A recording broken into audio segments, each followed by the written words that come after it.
Every now and then, folks, something comes along that proves you've been right the whole time. I've been trying to make this point about two things about layered acting, and I stumbled upon this scene that I had seen before and then forgotten about it. That proves my point. One of the great directors of the 20th century, one of the great film writers, has included in his movie a little sequence that seems there just to prove the point that I've been trying to make. So if you don't trust me, you can trust David Lynch, and for that matter, Naomi Watts. This is a scene from Mulholland Drive from 2001. All you need to know to watch this scene is that this Naomi Watts character, this blonde, is new to Hollywood. She just arrived, and she has managed to get this really important audition. And so she's running through the lines ahead of time with her friend. You're still here? I came back. I thought that's what you wanted. Nobody wants you here. Really? My parents are right upstairs. They think you've left. So, surprise. I can call them. I can call my dad. But you won't. If you're trying to blackmail me, it's not gonna work. You're playing a dangerous game here. You know what I want. It's not that difficult. Get out. Get out before I call my dad. He trusts you. You're his best friend. This will be the end of everything. What about you? What will your dad think about you? Stop. Just stop it. That's what you said from the beginning. And if I tell what happened, they'll arrest you and put you in jail. So get out of here before... Before what? Before I kill you. Then they put you in jail. Then I cry, and then I say with big emotion, I hate you! I hate us both! Okay, so that's the first take. That's her first dry run at this little scene. And she's basically giving a performance that is just doing one thing. She is more or less hitting the lines on the head with the expected thing. Playing a character angry is never very impressive. Anger is the easiest thing for any actor to do. And this is incredibly realistic and well observed, because what the character in the movie, Betty, is doing is she's decided upon a kind of escalation. And the way she's approaching the scene is that she's getting angrier and angrier and angrier as the scene goes on. And she reaches a point where to continue, she would have to be screaming or bursting into tears. And she's not there. She doesn't feel it. It's not quite right. And so she just says, I'll do it when the moment comes. Big emotion here, do it later. Pure escalation is not super thrilling in a scene like this. Very often when people are giving acting advice, they'll say something along the lines of, give yourself some place to go. And usually what they mean is don't start at an extremely high level, because there are no higher levels above that. But perhaps more importantly, leave yourself some place to go means some place to pivot, some different emotion, some other emotion that's not angry or not what you've been playing so far. But then comes the actual audition. You're still here. I came back. Thought that's what you wanted. Nobody wants you here. Really? My parents are right upstairs. They think you've left. So surprised. I can call them. I can call my dad. But you won't. You're playing a dangerous game here. If you're trying to blackmail me, it's not gonna work. You know what I want. It's not that difficult. Get out.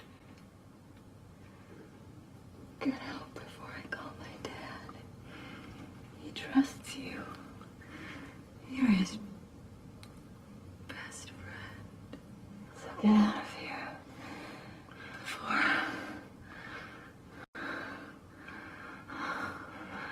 For what?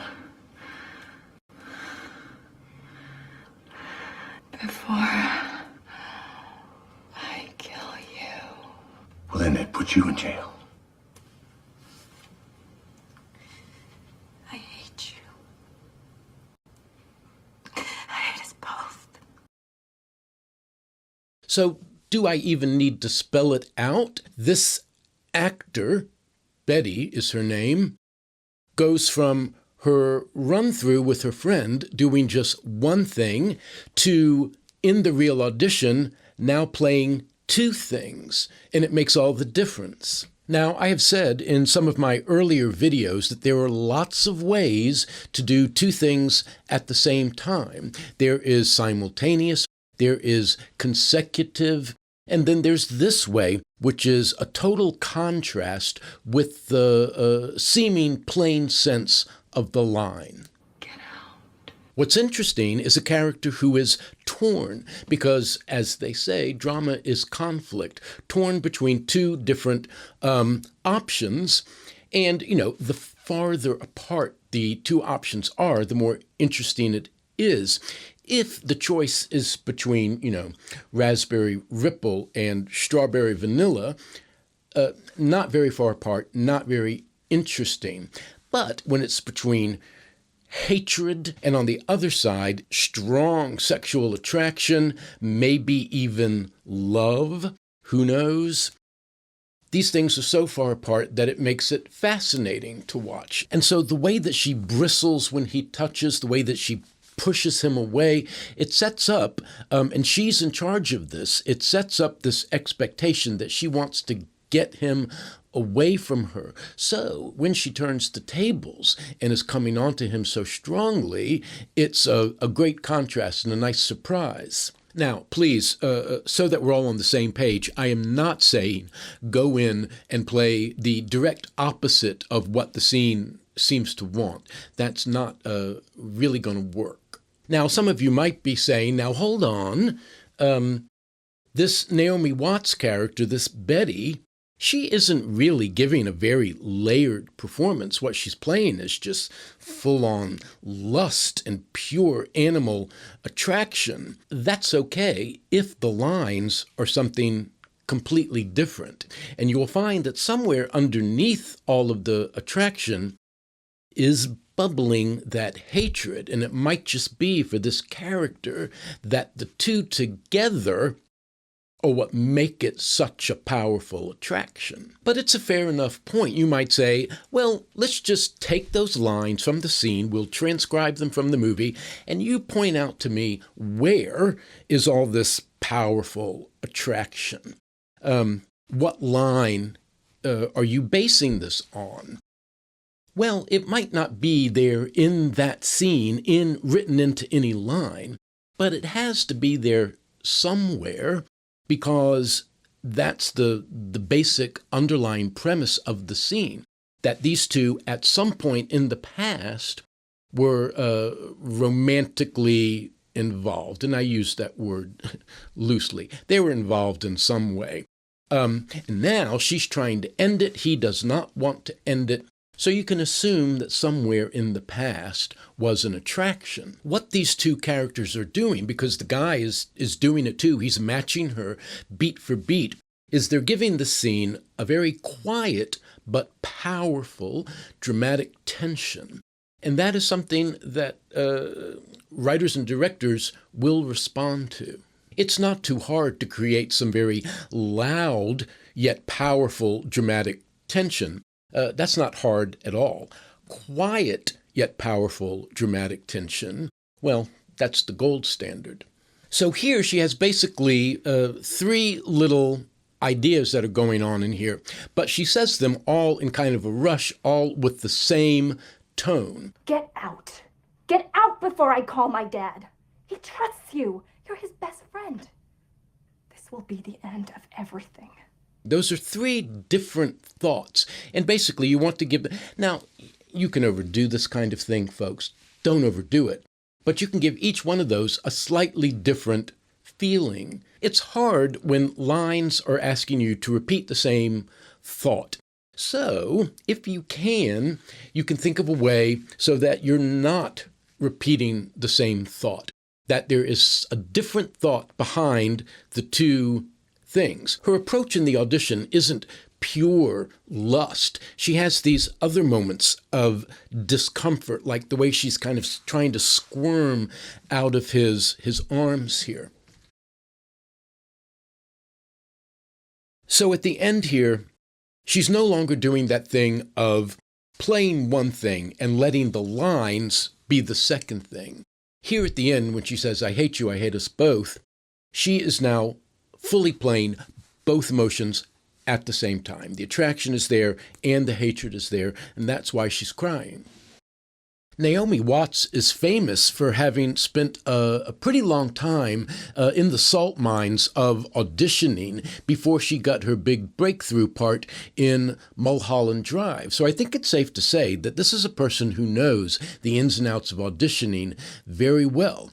Or maybe not. Maybe she spent all that time batting around in the salt mines because she wasn't a very good auditioner. You hear about people who are, great actors, but something happens in the audition and it doesn't come across. Alternatively, you hear about people who are great auditioners, and that little, 2 minutes, they shine like a star. Get them out on a set or put them on stage in front of an audience, and it's just not there. But whatever, that's not Naomi Watts. We're going to treat her like a real expert in this whole process. So I happened to stumble upon another movie that has another scene of Naomi Watts auditioning for something. This is from a movie called Ellie Parker.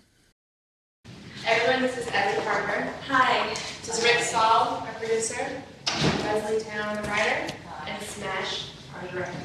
Well, I loved the script. Oh, thank you. Very nice to meet you. It's nice to meet you.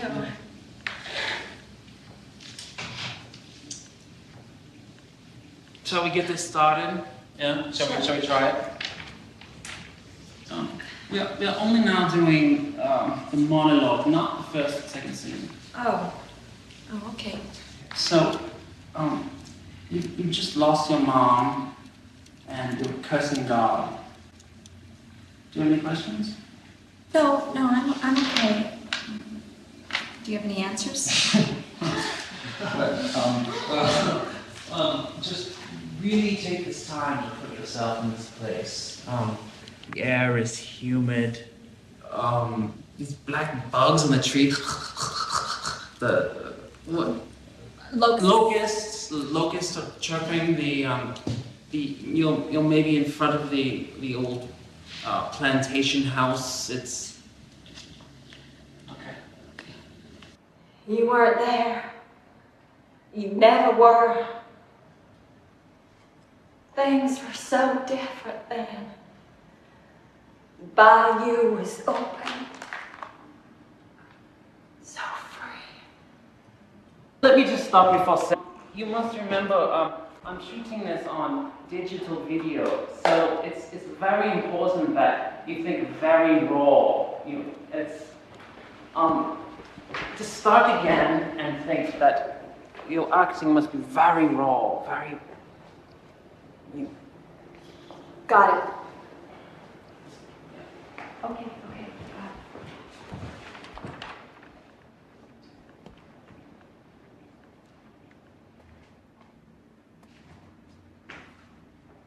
You weren't there. You never were. Things were so different then. The bayou was open, so free. Sitting on that front porch, I stared into your eyes for hours. That terrible night, when that storm ripped and screamed through everything. The abuse, the denial, the redemption. Oh, we shared it all. You were my rock, my salvation. You were me.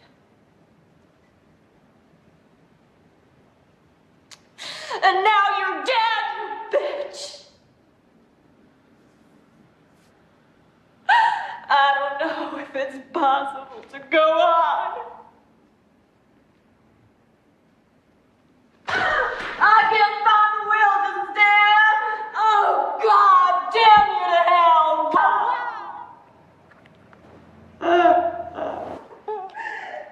Wow. Very good. Are you sure? I could try it another way. This is such a... It's, how tall are you? Oh, I'm 5'7". That's tall. How tall is Mel? It's not this high. He wears his lift-size shoes, so no one really knows. All right, Ellie, that was great. Okay, thank you. It's really nice to meet you all. Thank you. I love the script. It's great. Bye. Thanks. So, why is this bad? Let's count the ways. 1, it's not very real. Nothing she's doing seems lived in or a believable emotion. It's all just posturing or indicating she's putting her body and her face into the position that she thinks will indicate that she's having a certain kind of emotion, but obviously she's not. Human beings have evolved over millions of years to be able to read each other's emotions. We can tell when somebody is faking it. 2, it's a very generalized emotion. She just seems to be playing a general sort of sad resentment, and that's pretty much it. It does escalate, and that's not nothing, but it's not enough. And a part of that is 3, which is that it doesn't change, which is to say, it's not at all layered. Now, what am I talking about when I speak of a generalized emotion versus a specific emotion? It's just the difference between picking something and going through the whole scene with that emotion as what you're playing versus having in the moment separate, different emotional takes on each little beat. You find a different way to say this part of the sentence because when that part of the sentence comes out, you have a different emotion. And this is what this adds up to when it's being watched by an audience, is a feeling of specificity. The actor has a specific, which is to say different, emotion for each of the major beats of the scene. It's not, say, sadness for the dad, sadness for the job, sadness for the rain that day. No, there's a specific kind of sadness for the dad, a very different kind of sadness for the other thing. Now, I hope this doesn't sound gimmicky. I'm not trying to give you that one weird trick that will get you the audition. I think what I'm describing really is part and parcel of good acting. And at the end of the audition, she falls on the floor. I would say in general, you want to avoid these really big physical gestures unless you have to, unless there's something in there that you really have to do it. The same way that you want to avoid anger unless it's so 100% written in that you just have to do it. Ellie Parker does this monologue standing up. And if you can get a chair and sit down in it, not to bring your energy down, but to relieve you from that feeling like I should be moving. No, you shouldn't be moving. You should be sitting, and all the acting is happening from your waist up. Having said that, Ellie Parker does take direction. When he says, no, I want something more raw, she tries to get more raw. And that is something that you absolutely have to do. If they give you an adjustment, you have to do something. Even if you don't quite understand the point that they're trying to make, you got to do something. So that's the acting of Ellie Parker, the character in the movie who is auditioning. Do we have anything to say about the acting of Naomi Watts, playing the part of Ellie Parker? And I would say yes. I want to make one quick point. Naomi Watts, if you're watching this, please turn this off. You're a major star. You're a genius. You have Oscar nominations. You don't need to hear this. Has she turned it off yet? I think the bad acting that Naomi Watts is presenting in this comic scene is not incredibly original. I've seen this kind of bad acting done by good actors before. Last week, I brought in that movie, Anna, and I think that had a much more interesting and perhaps realistic presentation of three actors who were not giving a very good audition. I always thought my elevator man was really cute, and I know he liked me too because he always used to whistle at me or pinch my cheek or something. And I bought myself this black lace bra and this black lace bikini and little holes cut out here and here. He took me back to his apartment, and he began to put his hand under my shirt. What I think so interesting about these three is that you can understand how they would get cast, how they would get auditions, that people would bring them back. They're not what you would say were bad actors. It's just this particular audition scenario is not doing them any favors, and we're not seeing them at their best, but they're all castable. What I'm asking for is a slightly fresher, more original take on how it is an actor can be bad in an audition. And I would assume that the writer and the director of Ellie Parker and Naomi Watts had all seen enough people auditioning that they could have, I don't know, maybe they did. They could have picked something that they had actually witnessed in real life. And I bet you'd be able to tell when an anecdote or something like this has actually been lived through, it comes across differently in a movie or a play. Sometimes, not always, but sometimes they will ask you, do you have any questions? Do you have any questions? And it doesn't hurt to have a question ready, one that shows you understand scene work. The thing about asking questions about the character's psychology is that usually you will get a whole flood of sentences that don't really help you very much in that moment of the audition. It's just a bunch of psychological backstory. What you really want is something that tells you what level to play the scene at. And if you were to ask most directors in that moment, what level is this happening for this character? Is it 10? Is it 1? They'll say, oh, it's absolutely a 10, but they're keeping it all bottled up inside. This is so often the way that directors and writers picture a character being played, that it's a pretty safe bet for just a default position when you walk into an audition.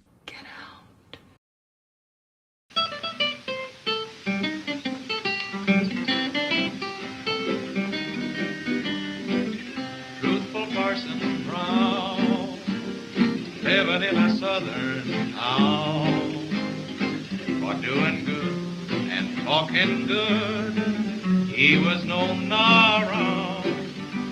He had a most